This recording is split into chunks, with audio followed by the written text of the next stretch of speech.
आधार card तो लोग दिया ना इमा के आधार कार्ड इमा का मकर ये और है अखोई यूनाइटेड वी स्टैंड हाइबा अखोई लिंजन मानना अरई लेते अखोई तानर के हिमिनगदबनी सही लिसिंग के आदगी हिंगगल पुन्न लाए लाकदब मिरोल सो कोई पुन्न हिमिनगदबनी अखोई कना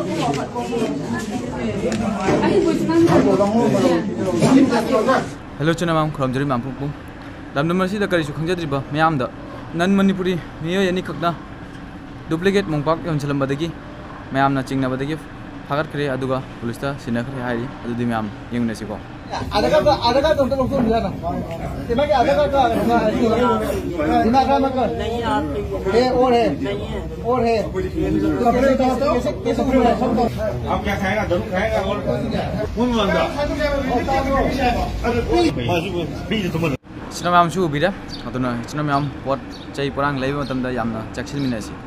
कुकी सासिंगना अखोई मैतेगी लुरबा लाई अमदी मैतेगी युम कया थुगाइदुना मै थागिबसिंग अदु हौजिति अदुगी मै फंगले लायों खंगदबा लैनाना नारे हाइरि सिना मैम यंगदसिको नर्स एक्स्ट्रा को बोलते हैं को जो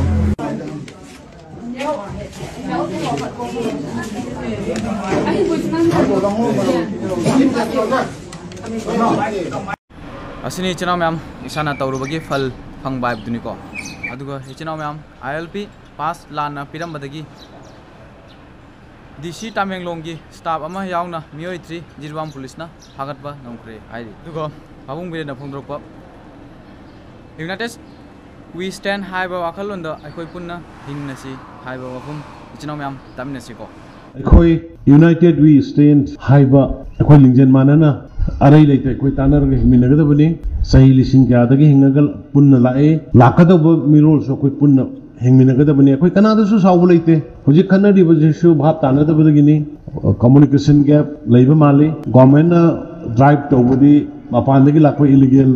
इमिग्रेंट सिंदुबनी हानदगी लेरबा अखोई थादौ इसिन नाउसिंग वाईफाई की पाइती की जौमी की मार की लेरिबा कनामता अखोई कसु सरकार न कसु हाइब लेते सुमनगी मपानदगी लाखो इलीगल इमिग्रेंट खरा अदुगा अनरिकॉग्नाइज्ड विलेज मयाम अमा हेंकलकपसि खरा खंदोक खंजिन तौबगी तौसे अदुगा ड्रग्स से पॉपी से थिंगसे ड्रग्स से थिंगसे हाइबनी अदो अदुगुम्बा मपानदगी चंगाइबा मयाम दो चंगतनबा फेंसिंग खाजिनसे तुम कोइनगी मिरोन अखोई मीसिंगसे फजन लेहोनबा हाइबनी अदुगा आदगी करिगुमा चंगतबा यादबा मरी मता मयाम मसिन मनाव लेरगसु मदुना फास्ट सिस्टम अमा तौरगा फजना ए आई चंगाइको आई थोएको हाइबा इन्फॉर्मेटिव अमा खक पिनबगी मदुगी खुदोंचाबसिंदु यादसेन सुमना गवर्नमेंट ना होगोकपनि थोइदौना कम्युनिटी अमदा नत्रगा अमदा नुंगाइतबा नतुगा तमनना कनो तौबगी वाफम नते अदुना हुजिक ईश्वरगी कृपादगी मणिपुर मियामगी मतेंगदगी हुजिक तमना तमना शांति हंजलकपा हौरे अदु मयामनसु सर्चता करीदा पार्टनर तौबियो कोई हानगी मणिपुर अमतो ओइना कोई नुंसी चानना लेरंबा मणिपुर दो अमोना हंजलकना सापत थौरांगी लंबीदा कोई मांगना चनना होनामिनसी थैंक यू जय हिंद अदुगा क्यूएनेट नोएडा सेक्टर 143 स्कीम द चेनरीबा हाइसनाम मणि कुमार लेफम तौपोपी बिष्णुपुर की अपोक्पा हाइसनाम कुमार सिंहना KCP PWG द चंगजरक्तुना मिरमदा लैरिबा मचानुपाबु नुमित हुमनी की मनुंगदा कौथोक्तुना इन्वेस्टिगेशन असिदा मपुंग फाना मतेंग पांगनबा लुप्ता सिनागनी हाइबा वाफम मीडियागी ममांगदा फोंदोखरे सिनामयाम यंगनसिको हौजिक सोशल मीडिया दा वायरल ओयरग्लिबा QNet Noida sector 143 telephonic online scam असिबु कुपना इन्वेस्टिगेशन तौरिबा KCP PWG असिना स्कैम असिदा चेनरिबा आंगांसिंगी मामा मपा ओइबी ओइबा सिंबु नुमित हुमनीगी मनुंगदा संजरकनबा प्रेस रिलीज अमा थोखिबा अदुबु इकाई खुमनबा ओइना स्कैम असिदा चेनरिबा इसना मणि कुमार सिंह तोपोपी बिष्णुपुर डिस्ट्रिक्ट ता लैबा मियोय असिगी पोपा हसना कुमार सिंह अहाक इसाना लुपना इसाना याना लुप्ता संजरक्तुना इचागी माराम इशाना याजदुना नमित हुमनीगी मनुंगदा इचाबु मणिपुरदा कौथोरक्तुना लुप असिदा सिनजगनी हाइदुना वारोल असि मीडियागी खुथांगदा हाइजरी अदुगा आरामबाई टेंगोल यूनिट 14 गी एडवाइजर ओदिबा ओजा खुराइजम नीलकांत हांगमबना मियामगी मफमदा थमलकपा वफम तामिनसी चिनाव मैम याम फजब वफमनी कथोपा पुनमक्तगी अथोइबदी कीदबा हाइबसिना अथोइबनी मियामबो अमसुंग इरैपाकी मियामबो येंगनबसिंगना पिरकपा अकी अखंगसिंगदगी कनबीबा अमसुंग अथोपा ngamba haibasi thongna phaba amasung kidaba haibasi kidaba singi thogdangni miyambu kanbiba ngamba ngapiba ngamba nungsiba ngamba punungmapu nungsina loina duna saminaba ngamba adubu ilai baku tugaina ba prupu mutana ba honarakpadadi ngapiba ngamdaba adugamba arambai tengongi lusing porengni masi khangna tengoloi singna खोंग थांगमिनसी अमसुंग वखन ताना चमिनसी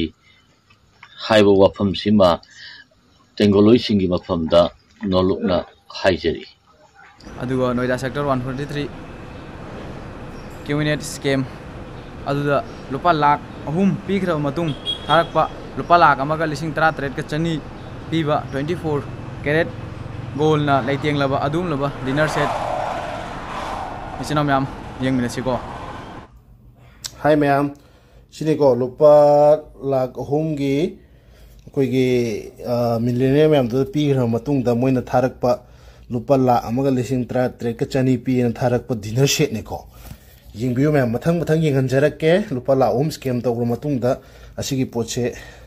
अखोइ खुद you're हेतार सिगा गाड़ी अमगा यौरके गाड़ी दुसु लुपा लाख अम केनो P अदुसु यौरके सिजु यौरे लुपा लाख अहुमगी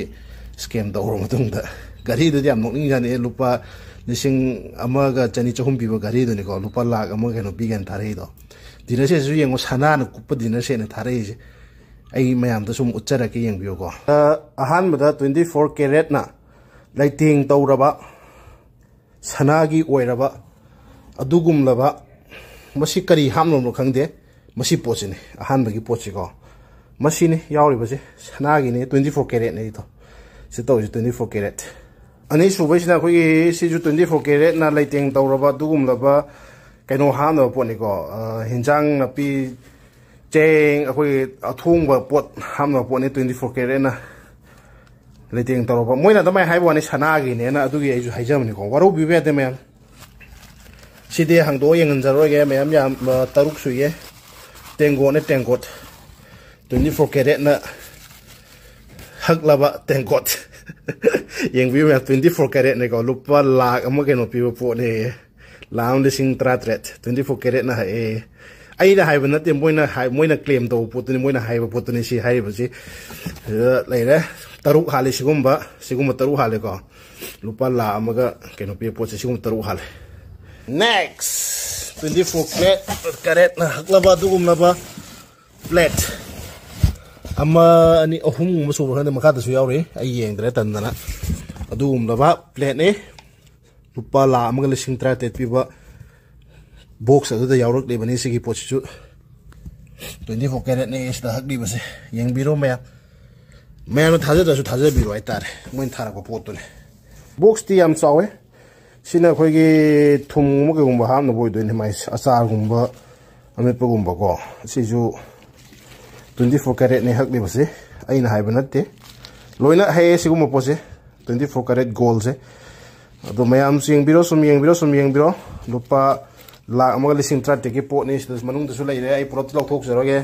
सिगी बॉक्स म लोइरे बॉक्स अमसु लेरे सिगी बॉक्स अमग येंगनजरके मयाम था वाई सि लौथोकना होनबदा अवा नि तौरे बसि येंबियो मयाम से box am sawe ko silent box am sawe moina thare basi simune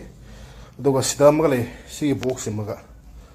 si box jengan jarake ko sina receipt tune lupa la amagal lising 13 ki receipt moin thara kibage asina hinjang hapusu yare ke hapusu yare kujam horesu yare lupa la amal sing trate ki pot yor po ne la ohum scam do bhira matung da millionaire kanguna lo bhira matung da thar po ne la amal sing trate pi machine amuk tengot masa masa ni ko sigum tengot masa taruk la kan yo re sing taruk ne sana ge dung lo ba 24 carat na hak la ba sanang tana yom lo ba design taw lo ba dung lo ba tengot ni me ko ju millionaire oi ke no sida chak chara mina sida tha mina sa ba thak pa tam millionaire oi moi millionaire ma taw tam ba ko ju oi ram ne si yeng biro me hapsil lage war si yeng biro me masi pochin sida si box sida punna kanu yaw bis ama ni humai mga taruk yaw si box sida na moi hape taruk hape si box sida ko bis taruk habak le si box sida lagi si box sida dinner set ke loin yaw re si box sida na ये receipt ने 1,17,226 carat की गोल ने अभी दूसरा का था रे का और थी फक दरे इचना में हमसे उबीरा 24 कैरेट ना जोम लबा अमदी लेटिंग लबा डिनर सेट सिंग मैं हमसे याम फजै कई हाइदनो खंगद्रे इचना में हम की पोट करी हाइनिंग बा कमेंट सेक्शन दा हाइबिरा मुइचना में हम इचना में हम वीडियो सी स्वाय मतांग सिदा टेंशन जरगे अदुगो सोय की बलान की बा यारोसु नापी गनी अदुदी काइनेम नरसी मथंग दमु सोयदना थेंगदसी